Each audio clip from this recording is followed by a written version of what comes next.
Gravando. Olá, eu sou o Carlos Orfan, esse é o canal do Sejus. Boa noite, boa tarde, bom dia a todos e todas. Depende da hora que você está nos vendo, já que esse programa está sendo gravado para dar continuidade aos nossos estudos do livro Espiritismo e Religiões, de André Andrade Pereira. O subtítulo é Por uma Teologia Pluralista. E para dar continuidade aos nossos estudos, hoje nós estamos abordando o capítulo 8, ou oitavo, que é Origens do Espiritismo. E para tanto, nós temos aqui a presença alegre, feliz, do nosso companheiro do Sejus, Fábio Marques, da capital paulista, e fala com a gente nesse momento. Tudo bem, Fábio? Tudo bem, graças a Deus. Boa noite aí a todos os membros do Jesus, os convidados, eu nem sei, se fosse televisão seriam telespectadores, e quando está no computador, como é que fala? Eu não A gente chama sei. de internautas, né? Internautas, né? A todos os internautas aí que podem nos acionar na madrugada para ouvir a nossa palavra, estamos aqui à disposição de vocês. Tá certo. Sejam todos bem-vindos. Fábio, fica à vontade, então, para discorrer sobre o capítulo 8, Origens do Espiritismo. Legal. Então, vamos lá. Nosso amigo André colocou no capítulo 8 uma forma de pensamento bem interessante que vale a pena a gente ir trabalhando, né? Ele nos leva à reflexão para que a gente fale um pouquinho das origens do Espiritismo, mas ele mesmo já vai falando. Ele cita o Herculano Pires logo no início, né? E o Herculano Pires fez um trabalho bonito aí no livro Espírito e o Tempo, que já vai buscando essas origens lá, né? Ele fala em horizonte tribal, horizonte primitivo, ele fala em horizonte espiritual, ele fala em horizonte agrário, né? Quer dizer, ele coloca sobre uma visão acho que é Joseph Murphy, lá da Inglaterra, que tinha feito um trabalho das religiões criando essa divisão dos horizontes. Então, Herculano Pires trabalha em cima deste trabalho e faz essa montagem com a história do Espiritismo, inclusive aproveitando o trabalho do próprio Conan Doyle, né? Arthur Conan Doyle, que é o grande criador do Sherlock Holmes, como assim nós conhecemos, mas que também foi um grande espírito, um grande trabalhador, que começou a se preocupar que o espiritismo, antes de Kardec, não tinha uma história, mas que existiam os fatos mediúnicos mesmo antes da publicação do Livro dos Espíritos em 1857. Então, nós vamos aí incorporar, pela ideia de Arthur Conan Doyle, que o espiritismo praticamente começa com Emanuel Swedenborg, porque ele teve o cuidado de relatar. Swedenborg era um engenheiro fantástico, era um gênio, tinha uma formação absurda, uma quantidade enorme de disciplinas, né, que vai desde acho que desde a astronomia até as matemáticas completas. Mas ele teve o cuidado, porque ele tinha uma mediunidade assim interessante. Ele conseguia conversar já naquela época com os espíritos. E nós estamos falando de 1770, mais ou menos, na época em que ele viveu. E aí ele relacionava os sonhos que ele tinha com as conversas. Então, o Conan Doyle teve vamos dizer assim, a percepção de notar que isso poderia servir como uma documentação de relatos que nós não tínhamos observado. É óbvio que existem outros relatos também que vão ser depois trabalhados. Depois nós vamos perceber que na própria Bíblia traz fatos mediúnicos incríveis, né, pelo estudo da doutrina, que aí nós conseguimos fazer a comparação, e nós vamos ver que Kardec depois coloca isso. Você vai ter isso na Gênese, vai ser bem descrito depois, até tem o capítulo aqui, deixa eu identificar o nome do capítulo, que a própria Gênese fala, né, sobre os milagres e as predições segundo o Espiritismo. Mas aí você tem um capítulo que é próprio para isso, né? Tem as predições do Evangelho, no capítulo 17 da Gênese. E aí nós vamos fazendo as comparações, né, dos fatos mediúnicos que aconteciam já naquela época, e em função daquilo que foi descrito para nós nos 5 livros, que são os livros que falam sobre a doutrina espírita e sobre o que ela nos trouxe. Então, o livro dos médiuns, como bem lembrado por André aqui, é o livro que traz a parte da chamada ciência espírita. Por quê? Porque é o livro que trata sobre as ocorrências das manifestações mediúnicas, a forma como fazê-las. Como existe uma frase bem dita por Kardec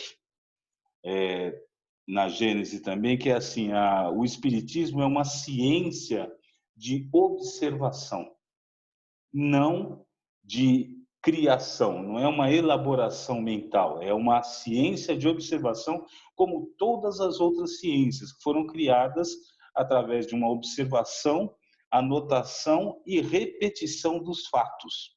Então, o que é isso? A ciência, propriamente dita, como nós a conhecemos, ela funciona como uma receita. Não importa se você está falando de química ou se você está falando de ciências psíquicas, se você está falando de psicologia, de parapsicologia, não importa. O que é a ciência? É uma observação de um determinado fato da natureza, observamos aquilo e depois percebemos que aquilo é possível ser repetido. Essa é a ideia da ciência. Baseado nisso, isso é o princípio da ciência empírica, quer dizer, pode se fazer novamente. Então aí Kardec relaciona os fatos mediúnicos e diz que eles se repetiram, e depois você tem um relato de como, por exemplo, fazer uma sessão espírita. E se as sessões espíritas elas podem ser realizadas trabalhando esse método em qualquer lugar do mundo por pessoas diferentes, então ela é uma ciência, que você vai obter aqueles resultados de acordo com aquilo que você está praticando, de acordo com aquilo que você acredita. O André coloca para nós aqui nesse texto, muito bem conduzido, muito nos levando à reflexão, religião que fica presa à letra é religião morta. Na hora que eu li isso, eu lembrei logo do Tiago, né? O apóstolo Tiago, que falou, deixou claro lá para os correligionários, né? para os apóstolos, o seguinte: a fé, né, que não tem obras é morta. Foi essa a frase que ele usou. E aqui foi quase a mesma coisa. Quer dizer, ele está falando de todas as religiões, não só do espiritismo. Então, a ideia é que nós tenhamos um pensamento de trabalhar todas as religiões no contexto atual. É disso que se trata esse texto, né? E aí ele está trabalhando o que nós podemos trazer, quer dizer, o que pode ser feito das outras religiões para que aqueles textos das religiões possam ser úteis para o homem moderno. Esse é o pensamento que ele coloca no texto, e aí o Espiritismo vem, vamos dizer assim, como uma base para que nós possamos entender como que o Espiritismo pode contribuir com isso. Eu selecionei uma frase do Kardec já para dizer que o Espiritismo não ficou parado no tempo. O Espiritismo não é uma doutrina parada no tempo, porque ela é apoiada em 3 vertentes, que é a ciência, a filosofia e a religião. Religião no sentido de, como Kardec diz na própria Gênese, no início da Gênese ele fala, religião no sentido da palavra religare, que quer dizer ligar-se a Deus. Tá? Então isso é muito importante porque muitas pessoas acham que o espiritismo é religião, na verdade não, ele é, com a própria definição de Kardec, ele é uma doutrina científica e filosófica com consequências religiosas. Por que isso? Porque religião e religiosidade são coisas diferentes.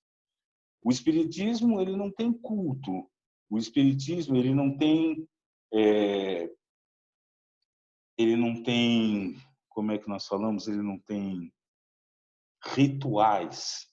Então, você pode ser espírita e reunir pessoas e estudar os livros e estudar Jesus na sua casa, na casa do vizinho, na casa do seu irmão, na casa do seu primo, porque você não tem uma hierarquia, você não tem um ritual, você não tem...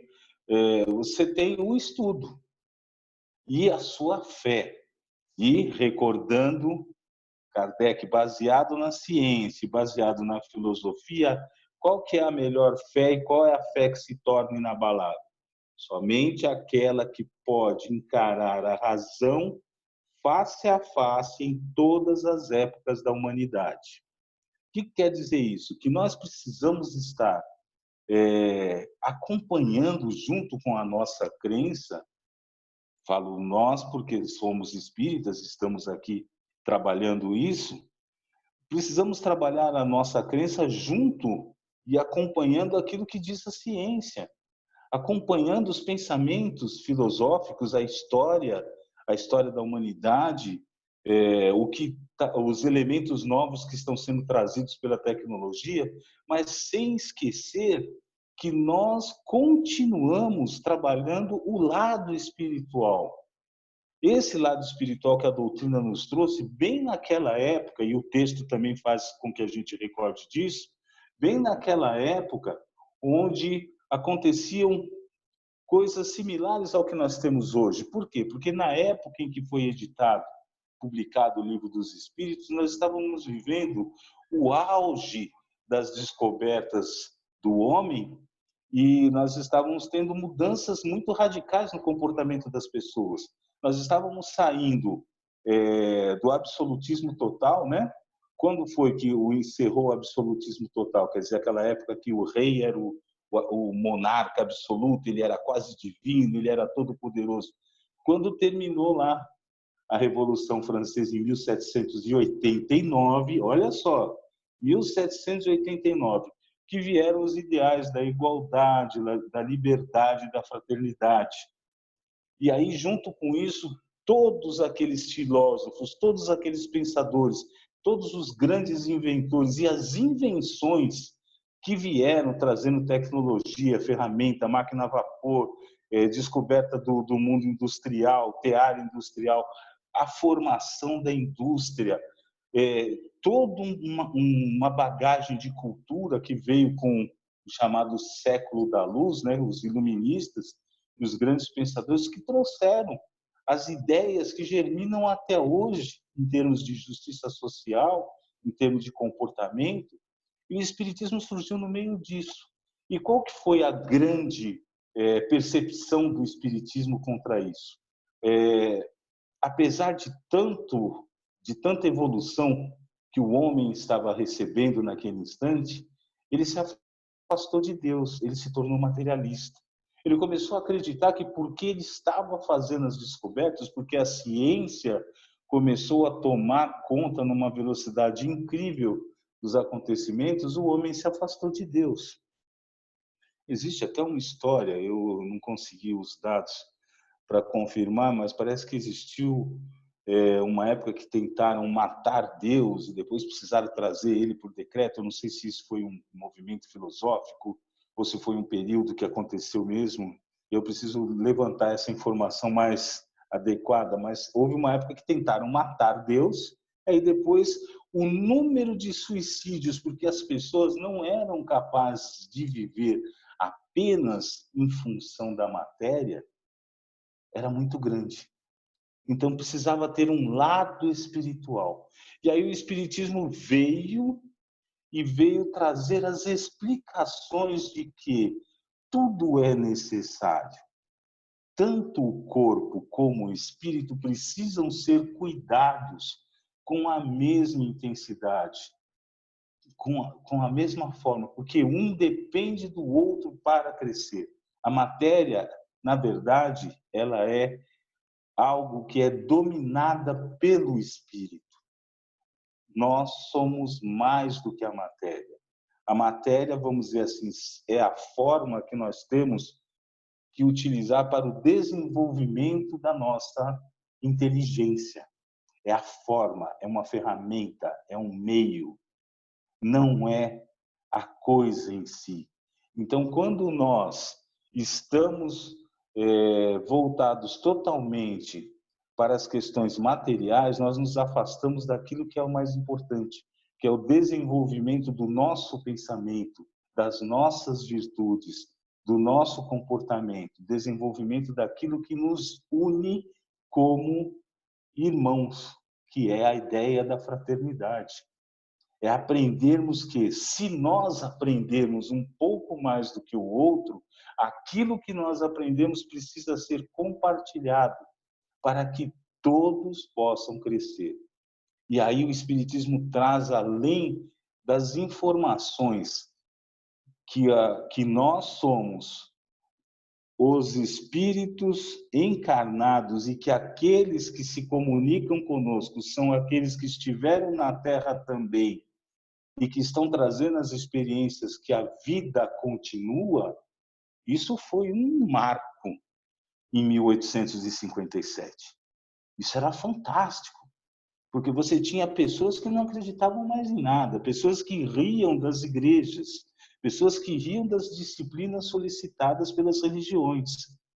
E aí o Espiritismo vem e fala assim: ah, você é cientista? Maravilha. Então, ó, tá aqui, ó, as provas de que existe uma vida do outro lado, existe um mundo invisível que caminha conosco e ele pode provar que ele existe. E aí foi quando os fenômenos das irmãs Fox foram relatados e foram provas, são relatos espirituais de pessoas que vieram com aquele fenômeno das mesas girantes, aquele negócio, ou as bateções, né, que eles falam que é como o Conan Doyle chamou, de invasão organizada. Então, em todos os lugares do mundo, apareciam manifestações de espíritos tentando se comunicar, e isso depois foi feito um relato.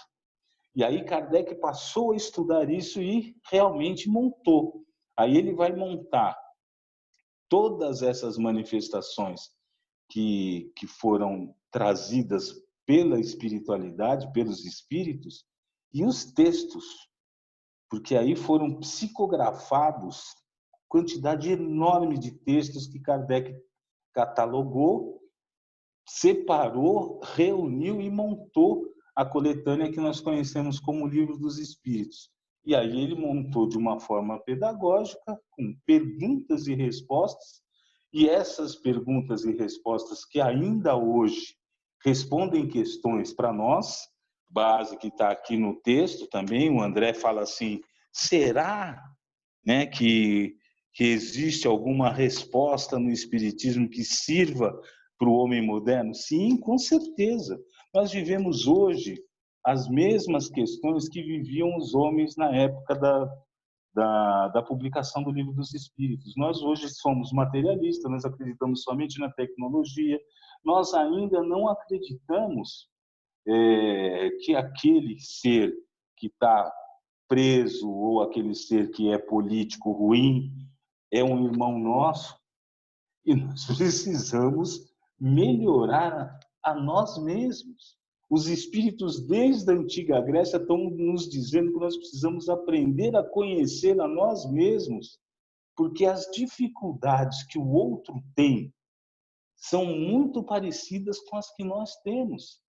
Mas nós não aceitamos isso, porque a partir do momento que nós resolvemos algo, nós já nos sentimos superiores. E aí ficamos orgulhosos, egoístas, não queremos dividir aquilo que nós aprendemos, nós sabemos para nós, não posso compartilhar com o outro. E aí o mundo fica mais difícil. E aí vem, no Espiritismo, você chega lá e encontra aquela frase gigantesca escrita assim: fora da caridade não há salvação. E aí? Disse que é a igreja que vai salvar? Não. Ah, existe uma verdade absoluta? Não. Existe o quê? Precisa fazer a caridade. O que é fazer a caridade? Fazer a caridade é estender a mão para aquele que desconhece. O Espiritismo é um relato completo e total sobre o comportamento que nós temos que ter, baseado que os espíritos somos nós. Questão 76 do Livro dos Espíritos. Nós somos os seres inteligentes da criação. Nós é que manipulamos a matéria bruta, a matéria que existe à nossa disposição para despertar o nosso desenvolvimento intelectual. A matéria serve para isso. Mas o espírito precisa de conhecimento e sentimento. Está terminando meu horário.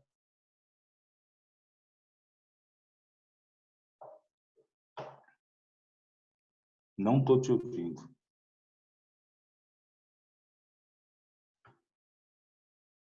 Carlos? Ô, Fábio, nós Oi. estouramos o nosso tempo aqui, tá? Então você já pode ir fechando. Muito tempo? Já estamos com uns 23 minutos já. Maravilha, tá bom.